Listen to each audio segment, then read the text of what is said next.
उससे हाथ मिलाना चाहता है, उसे अपना कहता है। एक दिन उन्हीं गलियों में गोविंद को दूसरे बच्चों के साथ खेलने से भी मना कर दिया गया था। जानते हैं क्यों? क्योंकि गोविंद एक रिक्शे वाले का बेटा है।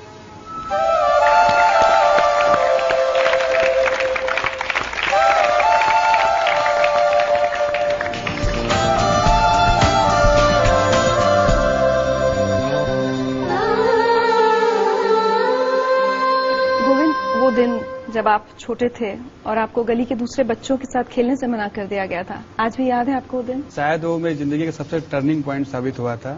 मेरे एरिया थोड़ा इंडस्ट्रियल एरिया है, तो काफी अमीर अमीर लोग वहाँ घर हैं। तो मेरा फ्रेंड था, उसके साथ खेलते खेलते उसके घर में चला गया था। तो उसके फादर थे, उन्होंने मुझसे बहुत ही वो शॉक्ड हो गया कि मैं उनके घर में कैसे आ गया, क्योंकि वो अपने आप को एलीट क्लास फैमिली का समझते थे।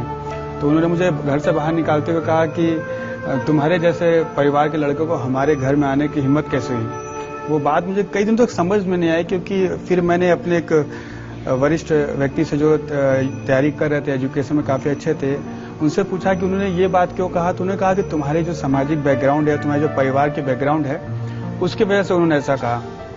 तो मुझे लगा कि मैंने पूछा बैकग्राउंड कैसे बदलते हैं। तो उन्होंने कहा कि बैकग्राउंड या तो तुम्हारे पिता के वक्त से बदल सकता है, या तुम अपने आप को समाज में इतना स्टेब्लिश कर लो कि उससे ऊपर जाने के बारे में कोई न सोचे।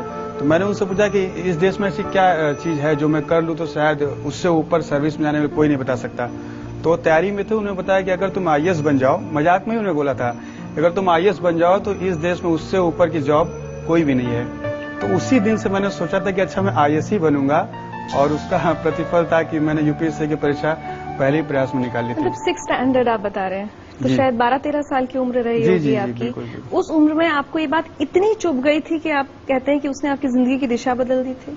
हाँ, क्योंकि उसी समय मैंने तय कर लिया था कि मुझे इस सेवा में जाना है, और इतना ज्यादा मैं कंसंट्रेट इसके बारे में था कि लोग 10th करते हैं, 11th करते हैं तो सोचते हैं कि मैं इंजीनियर बनूंगा, डॉक्टर बनूंगा, उसके बाद वो लोग सोचते हैं कि मैं आईएएस बनूंगा।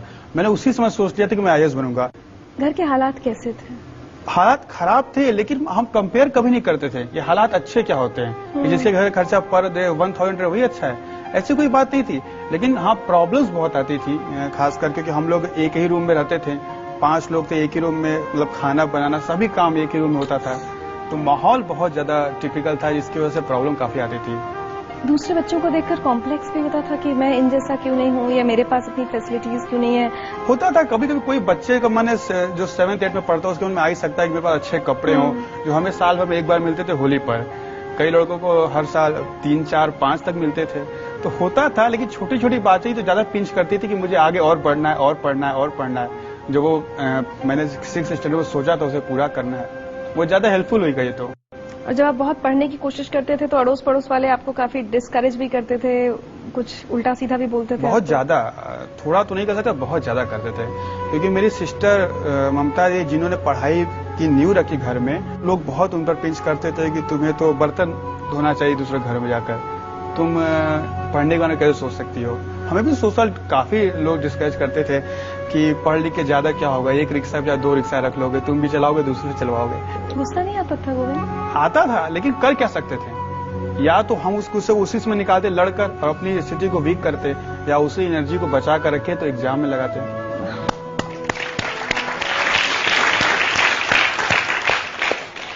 जिन गलियों में आपके बचपन में इतनी सारी परेशानियां हुई हैं, आपने लोगों के इतने ताने सुने, आपको पता ही होगा कि उन गलियों के लोग अब आज आप पर बहुत फख्र करते हैं। कई लोग कहते हैं कि हमें पहले से पता था कि हो जाएगा। जबकि ये ऑब्वियस था कि लोग कहते थे कि इस परीक्षा में कोई निकल ही नहीं सकता था, क्योंकि हम 100% दावे के साथ कह सकते उनमें से कोई किसी आईएएस ऑफिसर के साथ मिला भी नहीं होगा आज तक। नहीं मिला होगा। दिल्ली जब आप आए, आईएएस के लिए कोचिंग करते हैं बच्चे, बहुत खर्चा होता है, दिल्ली आकर रहते हैं छोटी छोटी जगहों से, यहाँ अपने खर्चे बड़े शहर के बहुत सारे होते हैं, वो सब कैसे मैनेज किया? मेरे फादर के पास थोड़ी जमीन थी, उन्होंने उसको बेच दी स्टार्टिंग, लेकिन हम दिल्ली जाएं तो हमें स्टेब्लिश होने में या कुछ करने में कम से कम 1-2 महीने की जरूरत पड़ेगी, क्योंकि हम किसी को जानते नहीं थे यहाँ पर। सबसे छोटी छोटी गीता दीदी, उनकी इकोनॉमिक से थोड़ी ठीक थी, तो वो अपने ससुराल वालों से लड़के मेरी सपोर्ट करती थी, क्योंकि विश्वास तो किसी को नहीं था, केवल मेरी सिस्टर्स को छोड़कर। आपने बहुत खुद के लिए बहुत परेशानियां सही, टिफिन आप आधा खाते थे एक दिन में, हर चीज बहुत बचा बचा कर आप पैसे खर्च करते थे कि ज्यादा पैसा खर्च ना हो जाए। जो हमारी परेशानी थी कि हमने हाफ टिफिन किया या एक बार तो था कि हम 150 रुपये महीना ही केवल बचा था, मतलब खाना के देने के बाद जो 2 टाइम हाफ खाते थे उस पर 150 था कि दोनों टाइम अब चाय भी हम संभव नहीं था कि पी पाए, क्योंकि दिल्ली में 4 रुपये का 1 कप चाय होता है, तो इतना भी मेरे पास नहीं था कि हम दोनों टाइम चाय पी पाते। लेकिन इससे क्या फर्क पड़ा, हम और मजबूत हुए उभरे ना, और हमारी परेशानी थी, हमने उसको सॉल्व करने की कोशिश किया। उसका फिजिकल प्रॉब्लम बहुत झेलना पड़ा, बहुत कमजोर हो गए, बहुत बीमारियां हो गई, बट मेंटल बहुत हम टफ हुए उससे। सुनवाते हैं आपको। मैंने उसको पहली बार देखा जब वो हमारे एग्जामिनेशन ओरिएंटेशन कैंप में आया। हर हमारे सेशन के बाद वो 5 से 10 मिनट एक्स्ट्रा लेता था, क्योंकि उसके 4 से 5 सवाल एक्स्ट्रा होते थे, और जब तक वो सेटिस्फाई नहीं होता था वो छोड़ता नहीं था। मुझे कई बार ये लगता था कि विद्यार्थी इतना झक्की क्यों है, ये वास्तव में इंटरेस्टेड है या दिखाने में इंटरेस्टेड है। अब इसका अंदाजा लगाना उस समय कठिन था। मेरी उसके लिए बहुत बहुत शुभकामनाएं हैं। गोविंद जायसवाल का कहना है कि आज वो जो कुछ भी है उसका सारा श्रेय उनके परिवार को, उनके पिता को, उनकी बहनों को जाता है। उनका परिवार उनके लिए क्या सोचता है ये हम जानेंगे एक छोटे से ब्रेक के बाद। जिंदगी लाइव में आज हमारे साथ हैं गोविंद जायसवाल। बनारस में एक कमरे के घर में पले बढ़े, पड़ोसियों के ताने सहे, गरीबी देखी लेकिन हिम्मत नहीं हारी, और उसी की बदौलत आज वो एक IAS ऑफिसर हैं। आज आप जो कुछ हैं, जिस मुकाम पर पहुंचे हैं, उसके लिए किस किस को शुक्रिया कहना चाहेंगे, धन्यवाद कहना चाहेंगे? मेरी सिस्टर्स हैं ममता दी और गीता दी। ममता दी तो पता नहीं किस जन्म का पुण्य था कि ऐसा मिला था कि जब हम इंटरव्यू देने जा रहे थे UPSC का फाइनल एग्जामिनेशन था, तो वो प्रेग्नेंट थी, उनको कॉम्प्लिकेशंस कुछ आ गई थी, और मेरा इंटरव्यू था अप्रैल में, तो उन्हें डॉक्टर ने चेकअप के लिए बोल दिया था, लेकिन उसके बावजूद भी वो हमें दे दी पैसा। 5000 कपड़े और जूते खरीदने थे इंटरव्यू के लिए। तो लोगों ने पूछा क्या करो, क्या नहीं, उसका रिजल्ट आएगा 14 मई को ना, उसके बाद हम करवा लेंगे। वो विश्वास हम टूटने नहीं देना चाहते थे, और उसी की मतलब बदौलत था कि UPSC ने हमें 70% मार्क्स दिए थे, जो ऑल ओवर इंडिया हिंदी माध्यम में सर्वोच्च मार्क्स थे। तो और उन अभावों को सबसे ज्यादा धन्यवाद देना चाहूंगा जिन्हें मुझे सबसे ज्यादा शक्तिमान बनाया। गोविंद, आज ममता दीदी आपसे कुछ कहना चाहती हैं। गोविंद शुरू से बहुत मेहनती था, पढ़ने लिखने में वो हमेशा फर्स्ट क्लास आता था, और आज जो भी किया है सिर्फ अपनी मेहनत से और अपने विश्वास से किया है, और सबकी मदद तो अपनी जगह पर है। लेकिन उसका कहना था कि दीदी अभाव के प्रभाव से व्यक्ति बहुत कुछ कर सकता है।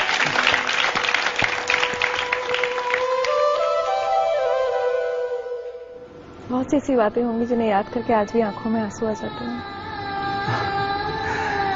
हाँ, अब जिंदगी ही अब चूंकि संघर्षपूर्ण थी तो उसको देखकर आंसू आ ही जाते हैं, बट लगता है कि आदमी अगर प्रयास करे तो कोई चीज असंभव नहीं रह गई है। पिताजी ने जब रिक्शा बेचा, वो एक तो उनके अंदर बहुत बड़ी खासियत है कि वो बहुत सिंपल पर्सन है, और वो कभी भी हमको गाइडेंस नहीं दी, इसलिए क्योंकि वो कहते थे कि हमें जानकारी नहीं है और अपनी जानकारी को हम तुम पर इम्पोज नहीं करेंगे।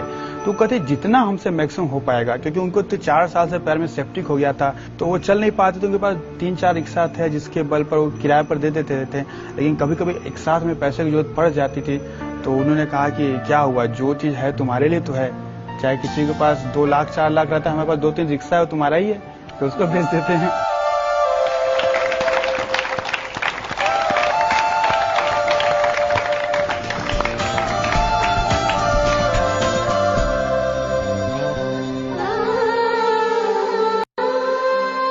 गीता, मैं आपसे अगर पूछूं, बहुत कम ऐसे उसमें माता पिता कई बार इतनी देर तक साथ दे पाते हैं, लगता है कि अब लड़का कमाना शुरू करे।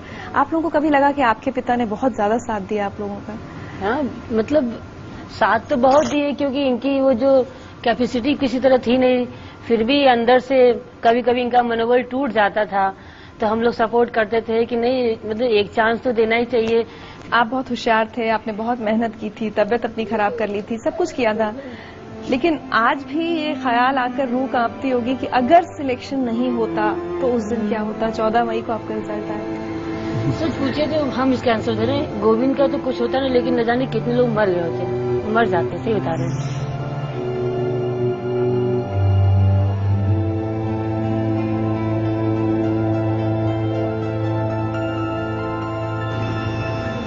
टाइम काफी टफ था उस समय। अगर न होता तो मेरे फादर की तबीयत बहुत ज्यादा खराब थी उस समय। हमारे रिजल्ट के 10-15 दिन पहले तो बाबूजी रोटी या अचार में पानी डाल के खा रहे थे।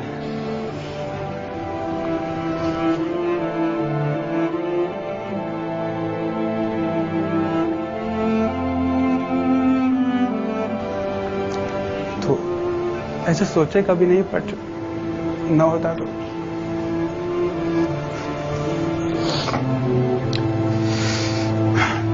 उसको भी संभालते किसी तरह, बट टाइम काफी टफ हो जाता।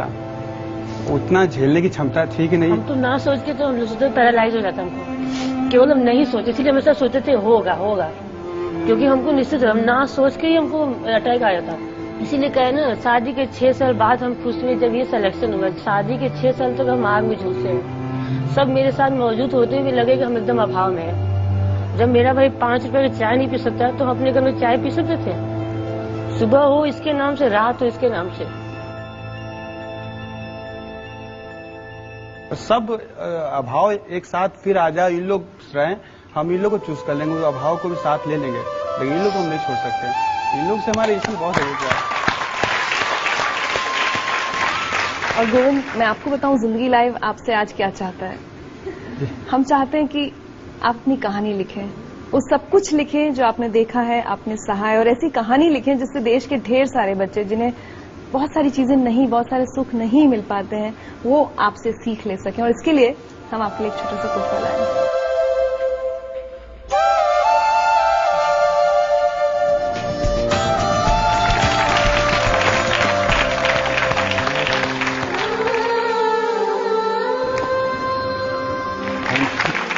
और आज हम चाहते हैं कि इस परिवार के लिए, ऐसे पिता के लिए और ऐसी बहन के लिए हम सब अगर खड़े होकर तालियां बजाएं, इस परिवार को हमारा सैल्यूटेशन।